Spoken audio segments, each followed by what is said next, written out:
You gotta ask yourself a question. Do I feel lucky? Well, do you, punk?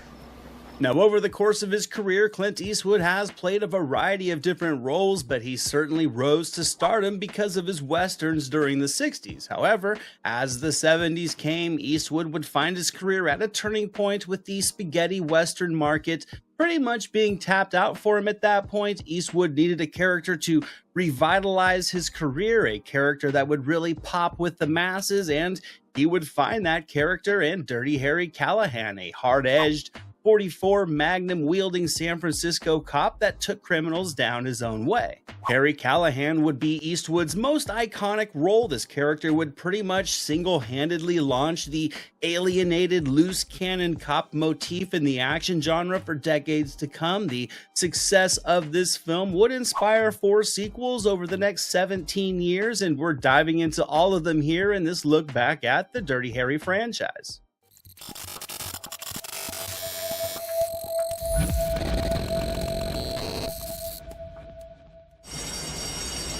I know what you're thinking.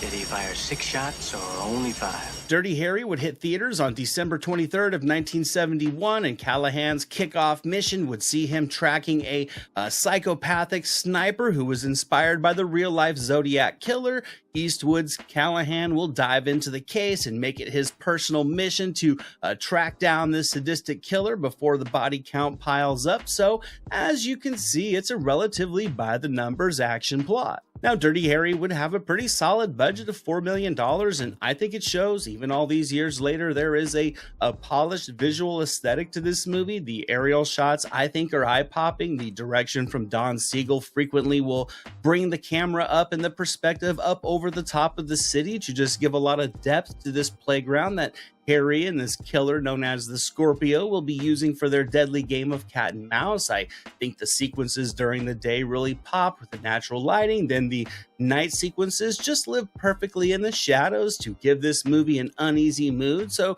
there is an appealing balance in tones, all of which I think is complemented by the rich scoring from Lalo Schifrin. But really, this movie is all about Eastwood as Dirty Harry. Eastwood's grizzled man of few words, but speaks with his eyes persona from his westerns, I think, was perfectly able to just morph into this cop who lives on the edge to just create a legendary action anti-hero. This movie has somewhat of a methodical pace. It's not a full throttle action movie as much as it is an action crime thriller, but when the action does hit, the violence doesn't hold back. In this respect and many others, I think this movie was way ahead of its time.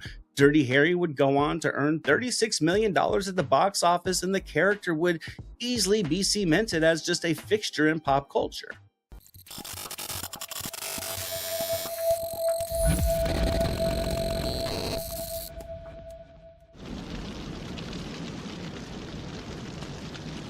Man's got to know his limitations.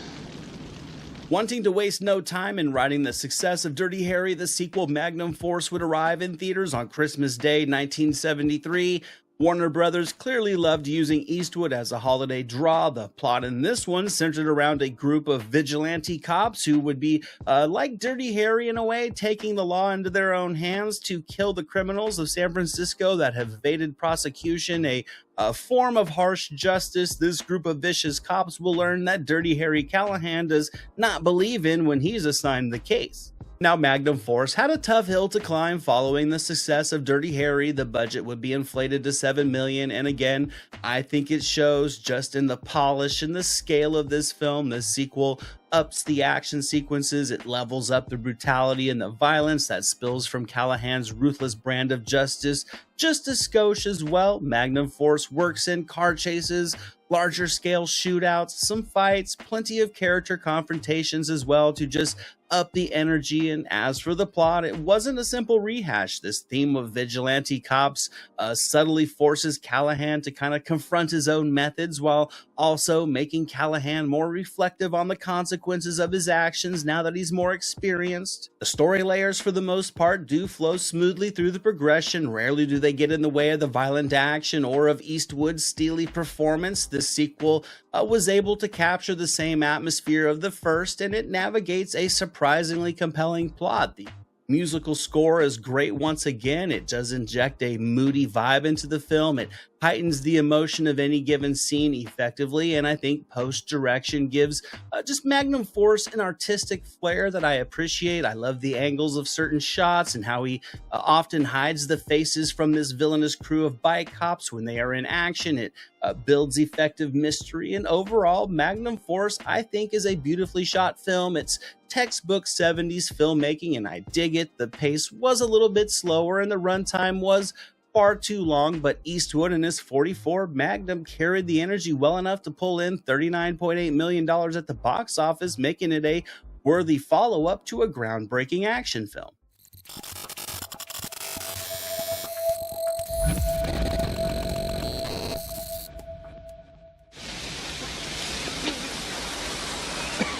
What makes a man crazy enough to join the cops? You find out, you let me know, huh? Now, up to this point, each of the Dirty Harry films had been cheaper to shoot and both made a ton of money, so it was a given that a part 3 would come, and it would arrive 3 years later, again at Christmas, with The Enforcer from 1976, a movie that would take the story in a different direction from the traditional structure of the original, as this time Callahan would team up with a female partner to take down a terrorist group calling themselves the People's Revolutionary Strike Force. The budget would spike to $9 million this time around, and like the prior movies, I think The Enforcer is well shot with a lot of great outdoor on-location shoots that do effectively pull you into this story. At this point, Callahan has delivered a reputation, and after destroying a liquor store, his superiors are just fed up with his costly old-school brute tactics, so we get that natural turn in the character where his past virtues have turned to liabilities. It's time for the character to kind of grow, and this nicely incorporates the performance from Tyne Daly. You may remember her from Cagney and Lacey. I think she's fantastic in this movie, and I really do love her chemistry with Eastwood, and I think she's one of the best elements of this film. Now, naturally, you do get the upped level of violence. This movie was actually criticized by some at the time for its excessive brutality, but really, compared to modern action flicks, the violence in this movie is nothing major. I think it actually does work well for the tone. However, the tone of this movie does feel a bit uneven in places. The Enforcer would be the first of the series to really try to incorporate little splashes of comical dialogue, and I do admit that it does feel a bit clunky in places. I also feel the villains this time around are a bit too cartoonish. They all just kind of feel like action movie henchmen without an imposing leader, so when they ultimately clash with Eastwood and Daly, this time in a nicely set finale on Alcatraz, there just is a slight fizzle to the intensity, as no one in this crew feels like an alpha or even remotely equipped to go toe-to-toe with Dirty Harry. Regardless, though, The Enforcer was well received. It would surpass both Dirty Harry and Magnum Force by pulling in $46.2 million at the box office, so despite its flaws, it did pretty well.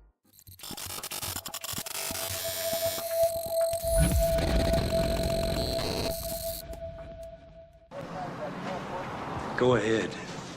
Make my day.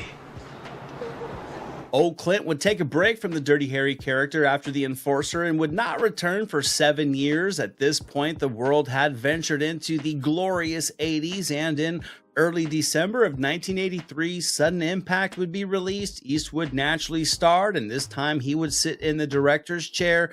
This time around, Callahan would be sent to investigate a murder case, only to learn that a series of other killings are somehow connected. Inflation must have kicked in like a mofo in the 80s, because the budget of Sudden Impact ballooned to $22 million, and to be honest, it doesn't even show, so most of that must have went to Eastwood's paycheck. Eastwood has gone on to be a solid director, and he had directed quality films prior to this movie. However, much like he felt this time around in the character, Eastwood, the director, seemed to be kind of coasting through this project. The film just looks flat. It's missing that rich aesthetic that the prior 3 films all were able to kind of carry along through each other. To me, Sudden Impact kind of progresses and looks like a TV movie, and while Eastwood does deliver the franchise's most iconic line with "Go ahead, make my day," this movie didn't make mine at all. Now, this movie does have its entertaining spots of action, I'll give it that. Some of the dramatic layering does hit with its intended punch as well, but for me, the pacing was brutal. It felt like this movie just went on and on and on, and when you can predict where the outcome will fall, the pacing is just fatiguing, and it's just a movie that felt like a shell of the films prior. Dirty Harry is an action guy. Sudden Impact feels like it wants to be a crime drama, but with all the conveniences in this plot, the needed intrigue for a layered, good quality crime drama is almost all but missing. The 7-year absence, though, did make people miss Dirty Harry, apparently, as this movie would ultimately be the highest grossing film in the franchise, pulling in $67.6 million at the box office, showing that interest in this character was still very much present.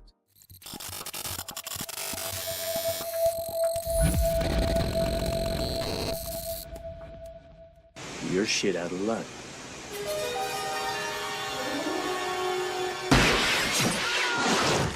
5 years would pass and the action genre would just explode with a new crop of action stars all vying for a spot at the box office. Eastwood, however, had one last mission in the tank and the Deadpool would be released. This time in the summer of 1988, in his final assignment, Callahan would find himself in a truly 80s action movie plot where a Deadpool game had been created and a serial killer is taking people out on this list with ease until he comes upon the name Harry Callahan. The Deadpool would completely embrace the style and gusto of 80s action movies, and with a budget of $31 million, there is a crisp visual polish to this movie that I've always enjoyed. This was the Dirty Harry movie I watched the most as a kid. It just felt like it was on cable every weekend for a handful of years. And sure, the character of Dirty Harry was aging at this point, with Eastwood being 58, but with all the style and flair the Deadpool delivers, this movie never feels stale in terms of being just another been there, done that case for Callahan to solve once again. So I mean, for a part 5 in the action franchise, I think the Deadpool deserves credit for still showing ambition and willingness to grow with the times while still showing homages to the earlier films. I think this movie has great action set pieces and plenty of fun violence. I love the sequence with the remote-controlled car. I think it's so well designed. I think the core plot of this deadly game is just gloriously 80s in all the ways that you could hope. And sure, it's a bit silly, and ultimately the villain kind of is as well, yet I think it all gels perfectly into the just bravado of action movies from this era. You get an early cameo performance from Jim Carrey and from Liam Neeson as this raging director.